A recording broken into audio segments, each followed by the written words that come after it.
அடியணிகள் இருப்பதற்கு துளியும் தகுதி இல்லை ஆண்டவரே. ஏசாயா நாவை தொட்டது போல தகப்பன் அடியனுடைய எல்லா காரியத்தையும் மன்னித்து தகப்பன் வெளிப்படும்படியாய் ஜெபிக்கிறோம். ஆவியானவர் வெளிப்படையாய் வீசும்படியாய் நீர் இங்கே விடைபெறும்படியாய் ஜெபிக்கிறோம். வந்த பிள்ளைகளுக்கு உகந்த ஆண்டவரை மன்னாவை தரும்படியாய் எங்களை தரமட்டமாய் தாழ்த்துகிறோம். நீர் வெளிப்படுவீராகப்பா. ஆமென். நாம் இயேசு கிறிஸ்துவோடைய சிலுவையை குறித்து வருடந்தோறும் நம்ம இந்த நாட்களில் கூடி புனித வெளியை நம்ம தியானிக்கிறோம். இது ஒவ்வொரு வருடமும் நம் செய்யக்கூடிய காரியம் அல்ல, ஒவ்வொரு நாளும் செய்யக்கூடிய காரியங்கள். நம் சிந்தையில இயேசு கிறிஸ்துவோடைய சிலுவையின் பாடி எதற்காக என்பதை ஒவ்வொரு நாளும் நாம் சிந்திக்க வேண்டும். இன்னைக்கு நம்ம எழுநன் கொடுத்த அந்த செய்தி எனக்கு ரொம்பவும் பிரோஜனமானது. என்னன்னா, நிறையா காரியங்கள் நம்ம ஏகப்பட்ட மெசேஜ் கேட்டிருப்போம், நிறையா பெரிய பெரிய ஊழியக்காரங்கள் எவ்வளவோ செய்திகளை கேட்டிருப்போம். ஆனால் பிதாவே ஏன் என்னை கைவிட்டீர் என்ற ஒரு காரியத்திற்கு அண்ணன் கொடுத்த ஒரு தெளிவான விளக்கத்தை நான் வரவேற்கிறேன். நம்ம சபையில் இப்படியாப்பட்ட வார்த்தையை கொடுத்ததுக்காக கர்த்தருக்கு கோடி சோத்திரம். அது பாவத்தை இயேசு கிறிஸ்து தன் மேலே சுமக்கும் பொழுது, பாரமான இந்த சிலுவையை நமக்காக சுமக்கும் பொழுது, பிதாவுடைய மகிமையை அந்த நேரம் இயேசு கிறிஸ்து தன்னுடைய காரியம் நமக்காக அவர் இழந்தார். அதற்காகத்தான் அந்த வார்த்தையை சொன்னார். அந்த வார்த்தை இதோடு இணைகிறது. என்ன என்பதை வாசிப்போம். யோவான் 19:30. இயேசு காடியை வாங்கின பின்பு முடிந்தது என்று சொல்லி தலையை சாய்த்து ஆவியை ஊற்றிவிட்டார். அல்லேலூயா. ஆண்டவர் ஒரு காரியத்தை செய்கிறார். அதை எழுதி கொள்ளுங்கள். 3 காரியமாக நான் சொல்லுகிறேன். என்ன அப்படின்னு கேட்டீங்கன்னா, முதலாவது இயேசு கிறிஸ்து சிலுவை பாடியிலே பிதாவின் சித்தத்தை செய்து முடித்தார். இரண்டாவது ஒரு காரியம், பிசாசை ஜெயித்து முடித்தார். மூன்றாவது காரியம், பாவத்தை ஜெயித்து முடித்தார். 3 காரியங்களை ஆண்டவர் செய்தார். பிதா, குமாரன், பரிசுத்த ஆவியானவரை நாம் யாவரும் பிரிக்க முடியாது. நாம் திருத்துவத்தை நம்புகிற மக்களாக இருக்கிறோம். சரி, நம் தியானத்துக்கு நேராக வருவோம். யோவான் எழுதின சுவிசேஷம் 4:34 வாசிக்கலாம். 4:34 பக்கம் 129 புதிய ஏற்பாடு. இயேசு அவர்களை நோக்கி நான் என்னை அனுப்பினருடைய சித்தத்தை செய்து அவருடைய கிரியை முடிப்பதே என்னுடைய போஜனமாய் இருக்கிறது. அப்படி என்ன கிரியை ஆண்டவர் செய்ய வந்தார், பிதா அப்படி என்னதுக்காக நம்ம அமைச்சார் அப்படி என்பதை மத்தேயு எடுத்துக்கொள்ளுங்கள். 1:21 வாசி.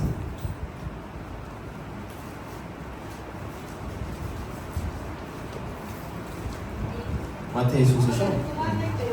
அவர் குமாரனை பெறுவார், இயேசு என்று பெயரிடுவாயாக, ஏனெனில் தமது ஜனங்களின் பாவத்தை நீக்கி அவர்களை ரட்சிப்பார் என்றார். ஹல்லேலூயா, ஹல்லேலூயா. ஒரு நிமிஷம் கொஞ்சம் ஆழமா யோசிச்சு பாருங்க. ஆண்டவரோட திட்டங்கள் வேதத்துல எல்லாமே இருக்கும். நம்ம புதிதாக சபைக்கு வந்திருக்கலாம், புதிதாக ஞானஸ்நானம் எடுத்திருக்கலாம், நமக்கு ஆவிக்குரிய அனுபவங்கள் கம்மியா இருக்கலாம். இன்னைய நாள்ல ஒரு நல்ல தீர்மானத்தை எடுத்துக்கொள்ளுங்க. நாம ஆவிக்குள்ள ஒவ்வொரு நாளும் சிந்திக்கணும். பாருங்க, ஆண்டவர் நம்மளை ரட்சிப்பதற்காக வந்தார். நம்ம ஏதோ ஒரு காரியத்திற்காக சபைக்கு வரவில்லை. எங்கே இருந்தோம், யாரோ சுவிசேஷம் சொன்னாங்க, எனக்கு இந்த அற்புதம் நடந்தது, அந்த அற்புதம் நடந்தது, இதுக்காக தான் சபைக்கு வந்தேன் அப்படிங்கிற காரியமே கிடையாது. கர்த்தர் நம்மை தாயின் கர்ப்பத்திலே முன்குறித்தார். கருவில் உருவாகும் முன்னே முன்குறித்தார். இவங்க தான் இந்த சபைக்கு வரணும், இவங்க தான் இந்த சபைக்கு வரணும், இவங்க எல்லாரும் பரலோகம் வர வேண்டும் என்பதை ஆண்டவர் முன்குறித்தார். அதுக்கு தான் ஆண்டவர் சொல்றார், மீனை வலையில நான் என்ன பண்ணேன், கடல்ல போய் வலைய போட்டேன், அநேக மீன்கள் வந்தாலும் அதுல என்ன பண்ணுவாருன்னா சைட் பண்ணுவார் மீன்களை பரலோகத்துக்கு போவதுக்கு. இந்த வார்த்தையை எதுக்கு சொல்றேன்னா, நாம முடிக்க வேண்டிய விஷயங்கள் உண்டு. நம்ம இந்த சரீரத்தில் இருக்கிறோம். நமக்குள்ள பார்த்தீங்கன்னா நம்ம சரீரமும் நமக்குள்ள இருக்கிற பரிசுத்த ஆவியும் நமக்குள்ள ஒவ்வொரு நாளும் போர் செய்து கொண்டு இருக்கிறது.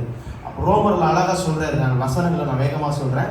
ரோமர்ல அழகா சொல்றாரு, பவுல் சொல்லும்போது சொல்றாரு, இந்த மாம்சம் எப்படின்னா பலவீனம் உள்ளது, ஆவி உற்சாகம் உள்ளது. என்னுடைய ஆவியை அசுத்தம் பண்ணும்படியாய் இந்த பாவ சரீரம் ஒவ்வொரு நாளையும் சிந்தையை என்ன பண்ணுகிறது, கெடுத்து கொண்டே இருக்கிறது என்று வசனம் சொல்லுகிறது. அதன் பிரகாரம் தான் நம்ம இருக்கிறோம். எடுத்து வாசிங்க. ஆண்டவர் எப்படி ஜெயித்தார், எதை ஜெயித்தார் என்பதை நாம் விளக்கமாக பார்ப்போம். லூக்கா 4 எடுத்துக்கொள்ளுங்க, வேகமாயிடுங்க. லூக்கா 4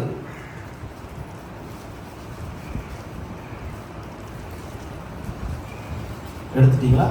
லூக்கா 4 எடுத்துக்கங்க. ஒரு ஆள் 1 யோவான் 3:8 வாசிங்க. 1 யோவான் 3:8.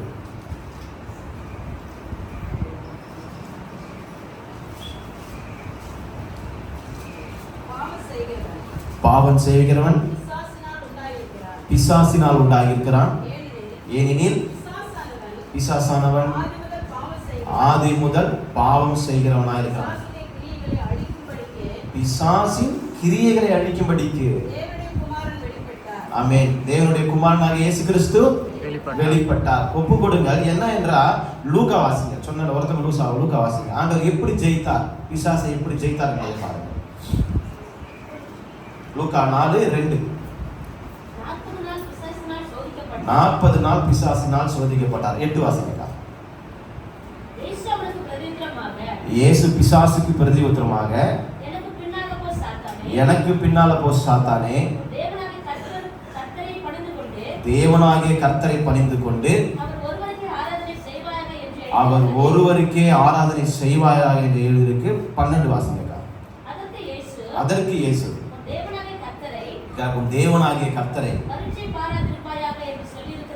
பரீட்சை பாராதிருப்பாயாக. 13 வாசிங்க.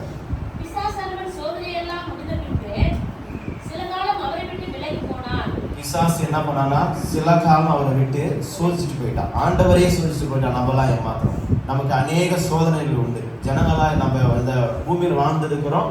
நம்மளுடைய குடியிருப்பு பூமியில இல்லை, பரலோகத்துல. ஒவ்வொரு நாளும் சிந்திக்க வேணும்.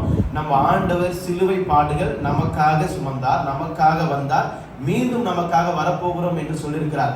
அவர் முடித்த காரியம் முதலாவது பிதாவின் சித்தத்தை செய்தார். எபிரேயர் 7:27 வாசிங்க. பிதாவின் சித்தத்தை செய்தார். பிதாவுடைய சித்தம் என்ன? பிதா என்னக்கு அமைச்சாரு? ஜனங்கள் என்ன செய்து கொண்டிருந்தாங்க? பழைய ஏற்பாட்டு காலத்துல என்ன செய்து கொண்டாங்க? இப்ப நம்ம புதிய ஏற்பாட்டு காலத்துல இருக்கோம். நாம என்ன செஞ்சுட்டு இருக்கோம்? ஒவ்வொரு காரியத்தையும் நம்ம வேதத்தை எடுத்து தியானிக்கும் போது ஆவியானவர் சொல்லி தருவார். இன்னைக்கு ஒரு விடுதலையோடு நம்ம இந்த சபையிலிருந்து வெளியே போகும்போது விடுதலையோடு போகணும். நம்ம குடும்பத்துல இருக்கிற கடன் பிரச்சனையா இருந்தாலும் சரி, நம்ம சரீர சிந்தனைக்குள்ள இருக்கிற ஒரு பாவ பிரச்சனையா இருந்தாலும் சரி, எல்லாற்றுக்கும் இன்னைக்கு இந்த வெள்ளிக்கிழமை ஆண்டவர் விடுதலை தர போகிறார். அல்லேலூயா, அல்லேலூயா. விசுவாசத்தோடு நம்ம வெளியே போகிறோம். உண்மையாகவே கர்த்தர் உண்மை உள்ளவர். வாசிக்கிறார். எபிரேயர் 7:27.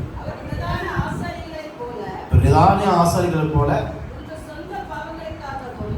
சொந்த பாவங்களுக்காகவும் பின்பு ஜனங்களுடைய பாவங்களுக்காகவும் எப்படின்னா இதை சொல்லுங்க, கவனிச்சிங்களா? நாள்தோறும் டெய்லி என்ன பண்ணுவாங்க? சர்ச்சுக்கு வருவாங்க. காலை ஆட்டுக்குட்டி, ஆடு, பூரா, அவங்க கிட்ட என்ன விரல் இருக்கோ நாள்தோறும். பழைய ஏற்பாட்டு காலத்துல ஆவியானவர் எங்கெங்கெல்லாம் சபையை வைத்திருந்தாங்களோ, யூதர்கள் கூடியிருந்த இடத்துல ஒவ்வொரு நாளும் ஆசாரியர்களுக்கு ரெஸ்டே கிடையாது. ஒரு ஆசாரியன் ஒவ்வொரு மணி நேரத்துக்கும் ஆசாரியர்கள் மாறிக்கொண்டே இருப்பார்கள். வேதத்தை வாசித்தீங்கன்னா நியாயாதிபதிகள் புத்தகங்கள் வாசிக்கும் பொழுது அவ்வளோ துல்லியமா இருக்கும். எவ்வளவு பலிகள் யாத்திரையாக எடுத்து வாசிச்சோம்னா பலியை குறித்து ஆண்டு தெளிவா சொல்லியிருப்பாரு. தினந்தோறும் அங்க ஆசாரியர் ரெஸ்டே கிடையாது, நிற்கவே இடம் கிடையாது. அங்க பலிபடத்துல ரத்தம் போய்கிட்டே இருக்கும். ஆடு மாடு பலி கொடுத்துக்கிட்டே இருப்பாங்க. அதுக்காக தான் வாசிக்கிறாங்க. நாள்தோறும் பலியிட வேண்டுவதில்லை, ஏனெனில் தம்மை தாமே பலியிட்டதனாலே ஒரே தரம் செய்து முடித்தார். அல்லேலூயா, அல்லேலூயா.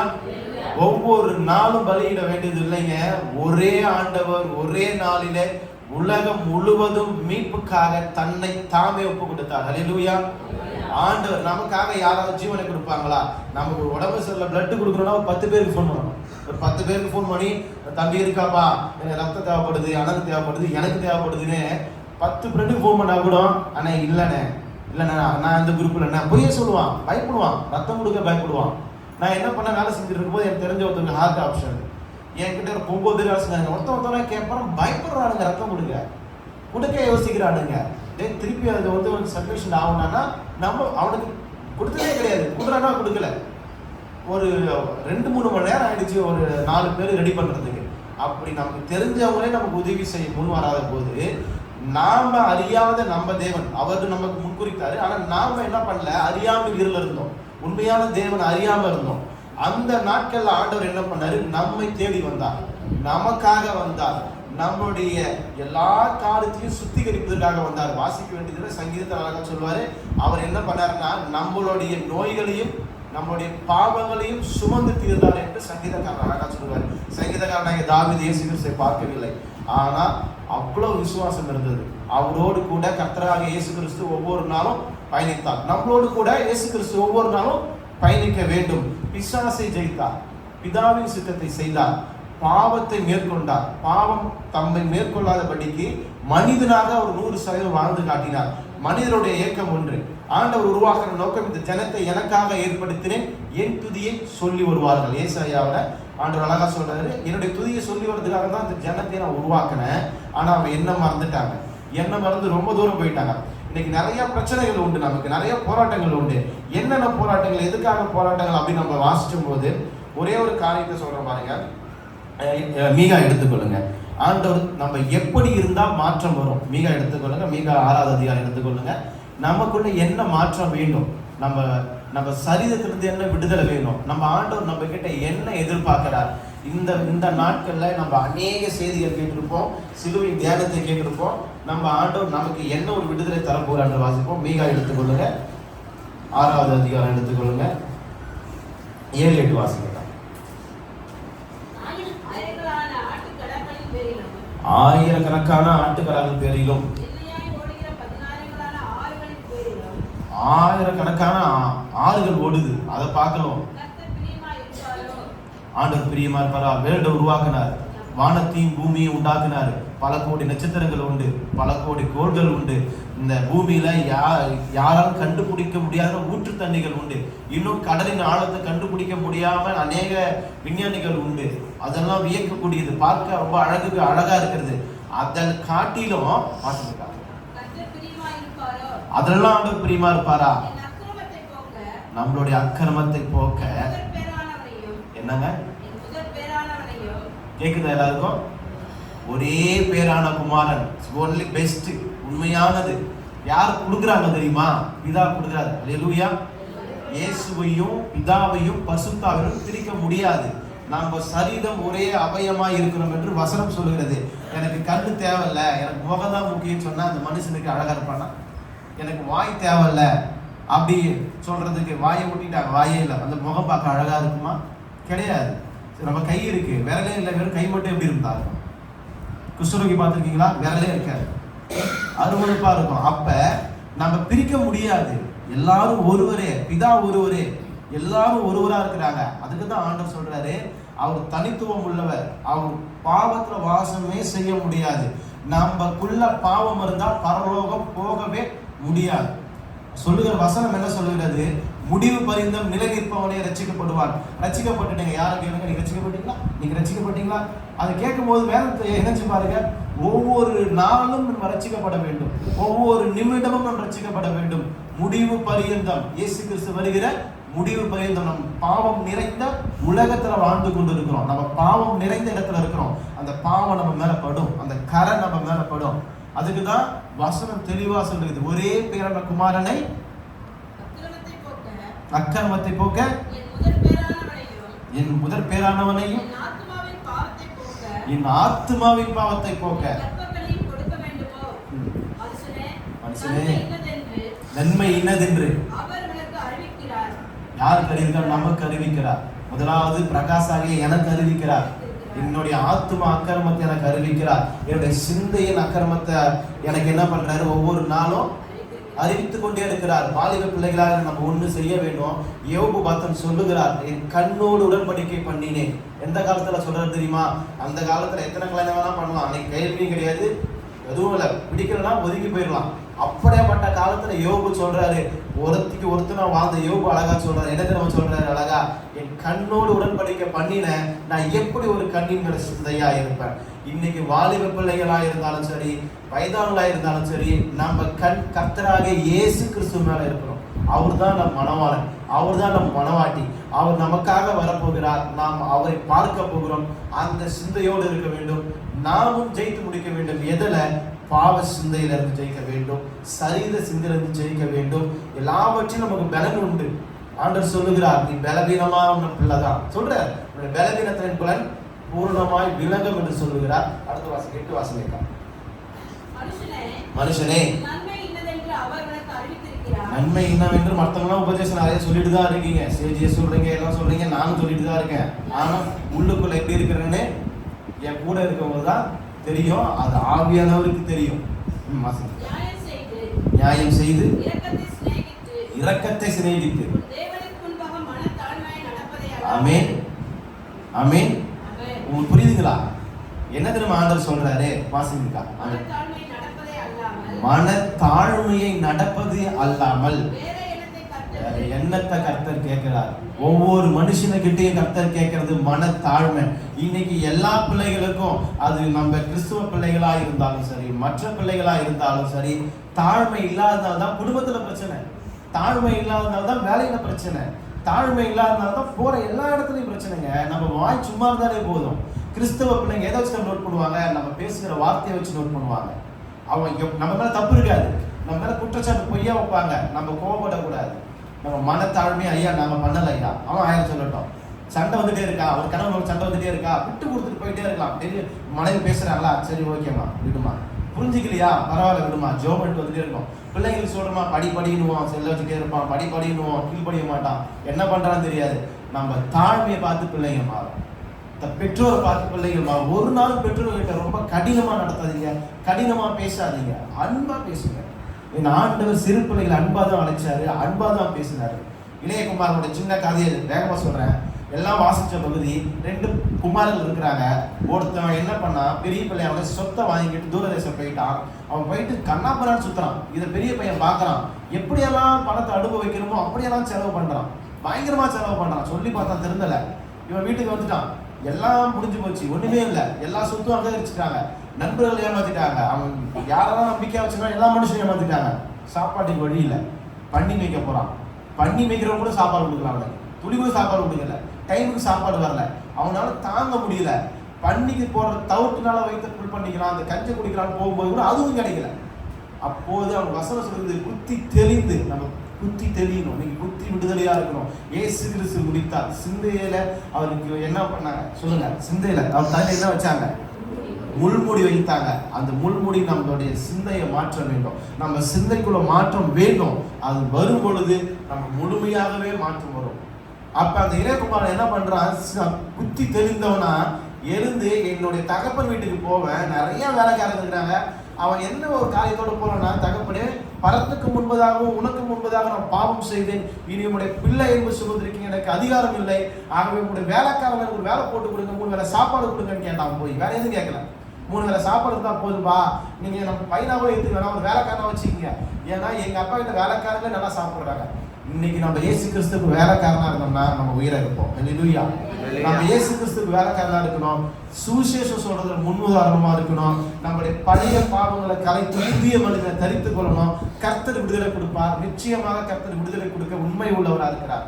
அவர் சொல்லுகிறார், தம்மை இரவும் பகலும் நோக்கி கூப்பிடுவதற்கு நான் பதில் கொள்ளாமல் இருக்க மாட்டேன்னு சொல்லுகிறார். ஒரு காரியம் தாமதமா இருந்தா அது தாமதமா இருக்காது, அது பெஸ்டா வரப்போகுதுன்னு அர்த்தம். நாம ஆண்டவர் சமூகத்தில் உண்மையா நம்ம வெயிட் பண்ணணும். எங்க அம்மா ஒரு காரியம் சொல்லுவாங்க, நான் வருத்தப்படும் போது, இன்னும் வரலடா, இன்னும் வரல, வெயிட் பண்ணு. எங்க அம்மா சொல்லுவாங்க, என் காதுல ஒரு வார்த்தை சொல்லுவாங்க, இன்னும் வரல, அவர் செய்வார், இன்னும் வேலை வரல, இன்னும் ஒரு வேலை வரல அப்படின்வாங்க. எதுக்கு நான் இது சொல்ல வரேன்னா, அவங்ககிட்ட எப்படி பேசணும், இருக்கிற ஒரு வசனம், அந்த வசனம் நம்மளை தேற்றும், அந்த வார்த்தை நம்மளை தேற்றும். அப்ப நமக்கான நேரம் வரும், கர்த்தர் செய்வார், நம்ம காத்திருக்கணும். இன்னும் பிள்ளை பிறக்கலையா, இன்னும் திருமணம் ஆகலையா, இன்னும் வேலை கிடைக்கலையா, இன்னும் ப்ரொமோஷன் கிடைக்கலையா, இன்னும் சரீரத்துல நமக்கு ஒரு விடுதலை கிடைக்கலையா, வேதியோடு இருக்கிறோமா, சபைக்கு வருவதை விட்டு விடக்கூடாது. 40 நாள் இயேசு கிறிஸ்து ஜெபம் பண்ணார். நான் யாருக்கு வர சொன்னேங்க? 40 நாள்ல நான் 40 நாளும் வந்தவருக்கு சோத்திரம், நான் ஒரு நாளும் வரல, இந்த சபையில உள்ளவங்க நான் ஒரு நாளும் பிரேயருக்கு வரலன்றது ரொம்ப கவலைக்குரிய. ஏகப்பட்ட வேலை இருக்கட்டுங்க, ஒரே ஒரு நாளாச்சும் நம்ம சபையில வந்து ஜெபம் பண்ணுங்க. நம்ம ஆண்டவர் நமக்காக தனித்து 40 நாள் இருந்தார்.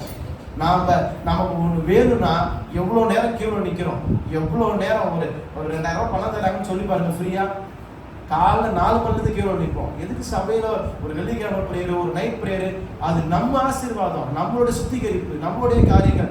நமக்கு 1000 பலவீனங்கள் இருக்கலாங்க, என்னால் சினிமா பார்க்கறத விட முடியலைங்க, என்னால் சீரியல் பார்க்கறத விட முடியலைங்க, என்னால் சரியான சில குடிப்பழக்கத்தை விட முடியலைங்க, சில பாவ சரீர எண்ணங்கள் சிந்தையில் உண்டு, இருதயத்தில் உண்டுங்க, என்னால் விடுதலை ஆக முடியலைங்க, என்னால் வந்து சபைக்கு வர முடியுமா, ஞானசனத்தில் இதை தப்பை பண்ணிட்டேன், என்னை கடவுள் மன்னிப்பாரா அப்படின்னு நீங்கள் கேட்கும்போது ஒரு காரியத்தை சொல்கிறேன். மீகா 7:8-9 வாசிங்கப்பா. மீகா 7:8-9 சாரி 8-9 வாசிங்கப்பா. மீகா 7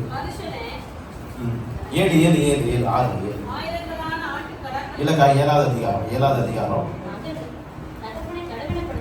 இல்ல மீகா 7வது அதிகாரம் 7. நானும் என்ன கர்த்தரை நோக்கிக் கொண்டு என் ரட்சிப்பின் தேவனுக்கு காத்திருப்பேன். நல்லா கவனிங்க, என் தேவன் என்னை கேட்டருள்வார். என் சத்துருவே எனக்கு விரோதமாக சந்தோஷப்படாத, நான் இருந்தாலும் எழுந்திருப்பேன், நான் இருளே உட்கார்ந்திருந்தாலும் கர்த்தர் எனக்கு வெளிச்சமாயிருப்பார். ஹல்லேலூயா, ஹல்லேலூயா. நான் இருளில் இருக்க நினைக்காதீங்க, எனக்கு விடுதலை கிடைக்கலன்னு நினைக்காதீங்க, இந்த பாவத்தை விட முடியலன்னு யாருமே நினைக்காதீங்க. நமக்கு ஒரு ஆசீர்வாதம் வரணும்னா நமக்குள்ள இருக்கிற ஒரு பாவம் மாறணும், நமக்கு ஒரு விடுதலை வேணும்னா நம்ம விட வேண்டிய காரியத்தை விடணும். அது கஷ்டமா இருந்தாலும் விடணும், அது வெறுக்கணும். அது வெறுத்தா மட்டும்தான் நம்ம சிலுவையை சுமக்க முடியும். ஆண்டவர் சொல்லியிருக்கிறார், நீங்க உங்களுக்கு சிலுவை கொடுக்கப்பட்டிருக்கு, அந்த சிலுவை எடுத்துக்கொண்டு எனக்கு பின்னாடி வாங்க, உங்களுக்கு விடுதலை உண்டு என்று ஆண்டவர் சொல்லுகிறார். முதலாவது ஆண்டவர் செய்த காரியம் பிதாவின் சித்தத்தை செய்தார். பிதாவின் சித்தத்தை போல பூமியில பிறந்தார், பிதாவின் சித்தத்தை போல சிலுவையை சுமந்தார், பிதாவின் சித்தத்தை போல சத்துரு அவனுக்கு செய்த எல்லா, இயேசு கிறிஸ்துவுக்கு செய்த எல்லா சோதனையும் ஜெயம் கொண்டார். ஆதாம் தோல்வியாய் இருந்தார், ஆனால் இயேசு கிறிஸ்து ஜெயம் கொண்டார். ஹல்லேலூயா, ஹல்லேலூயா. இன்னைக்கு பாவத்திலிருந்து இயேசு கிறிஸ்து சிலுவை மரணம் மூலமாக நமக்கு ஒரு பெரிய விடுதலையை கொடுத்திருக்கிறார். நாம் உண்மை உள்ளவர்களாக இருந்த இடத்துல எழுந்து நின்று ஒரு நிமிடம் கண்களை மூடி உண்மையா எல்லாரும் எனக்கு தேவையில்லை. நான் திரும்பி சொல்றேன், ஆண்டவரே எனக்கு ஒரு விடுதலை வேணும், எனக்கு கடன் பிரச்சனை வந்து எனக்கு ஒரு முடிவு உண்டாகணும், என்னுடைய பிள்ளை மாறணும், என் பிள்ளைக்கு ஒரு நல்ல திருமணம் உண்டாகணும், என் பிள்ளைக்கு ஒரு நல்ல வாழ்க்கை வேணும், என்னுடைய குடும்பத்துல ஒரு நல்ல ஐஸ்வர்யம் வேணும், ஒரு பொருளாதார தேவை வேணும், ஒரு வீடு கட்டுற காரியங்கள் வேணும், எனக்கு என் பிள்ளையோடைய சரீரம் சுகமாகணும், என்னுடைய கணவர் குடிக்கிற காரியத்திலிருந்து விடுதலை ஆகணும், என் பிள்ளை குடிக்கிற காரியத்திலிருந்து விடுதலை ஆகணும், என்னுடைய பேர பிள்ளைகள் எப்பொழுதும் கர்த்தருக்குள்ள வளரணும் அப்படின்னு தன்னுடைய சொந்த இருதயத்துல என்னுடைய குடும்ப சூழ்நிலையெல்லாம் மாற வேணும் என்று உண்மையா இந்த கால வேலை கேட்பீங்கன்னா கர்த்தர் விடுதலை தருவார். நீங்க உட்கார்ந்து எழுந்து ஆண்டவரை நோக்கி எல்லாரும் ஒப்பு கொடுத்து ஜெபிக்க போகிறோம். அன்பின் ஆண்டவரை ஒப்பு கொடுத்து ஜெபம் பண்ணுங்க. இந்த கால வேலை இந்த சிலுவை தியானத்துல ஒப்பு கொடுத்து ஜெபிங்க. ஆண்டவர் விடுதலை உண்டாக்க வல்லவராக இருக்கிறார். ஆண்டவர் விடுதலை தர உண்மை உள்ளவராக இருக்கிறார். எல்லோரும் சிந்தையோடு கூட ஆண்டவரை நாங்கள் ஒப்பு கொடுத்து நாங்கள் செபிக்கிறோம். இந்த கால வேளையில இந்த வெள்ளிக்கிழமை எங்க சபையில ஒரு அற்புதம் நடக்கணும் ஆண்டவரே. எங்க சபையில வருகிற விசுவாசி குடும்பத்துல அற்புதம் நடக்கணும் ஆண்டவரே. அநேக விசுவாசிகள் வரணும் ஆண்டவரே, ஊழியம் செய்யணுங்க. ஆண்டவருடைய தாகம் அந்த சிலுவை மரணம் எது தெரியுமா? அநேக ஆத்துமாக்கள் சபைக்கு வரணும், நம்ம ஊழியம் செய்யணும், அநேக ஆத்துமாக்களை சம்பாதிக்கணும், நம்ம வீட்டு பக்கத்துல இருக்கவங்களுக்கு சுவிசேஷம் சொல்லணும், நம்ம நண்பர்களுக்கு சுவிசேஷம் சொல்லணும், எல்லோரையும் சபைக்குள்ள நம்ம கொண்டு வரணும். நம்ம அந்த எண்ணத்தோடு இருக்கும் பொழுது ஆண்டவர் பெரிய அற்புதத்தை செய்வார், ஆண்டவர் பெரிய அதிர்ச்சியை செய்வார். உண்மையாய் ஆண்டவரே எனக்கு அற்புதம் செய்யுங்க சொல்லுங்க. உங்க பிரச்சனையை நினைச்சு இந்த நேரத்துல எனக்கு ஒரு விடுதலையை கொடுங்க சொல்லுங்க. உங்க பாவத்தை நினைத்து எனக்கு விடுதலை கொடுங்கன்னு சொல்லுங்க. குழந்தை இல்லையோ குழந்தையை கொடுங்க என்று சொல்லுங்க. உண்மையாய் சொல்லுங்க, உறுதியாய் சொல்லுங்க, எனக்கு விடுதலையை கொடுங்கப்பா, எனக்கு விடுதலையை கொடுங்கப்பா. ஆண்டவரே சரீரத்துல விடுதலையை கொடுங்க ராஜா. ஆண்டவரே கேட்கிற ஒவ்வொரு பிள்ளைகளும் விடுதலை தரும்படியாய் ஜெபிக்கிறோம்ப்பா.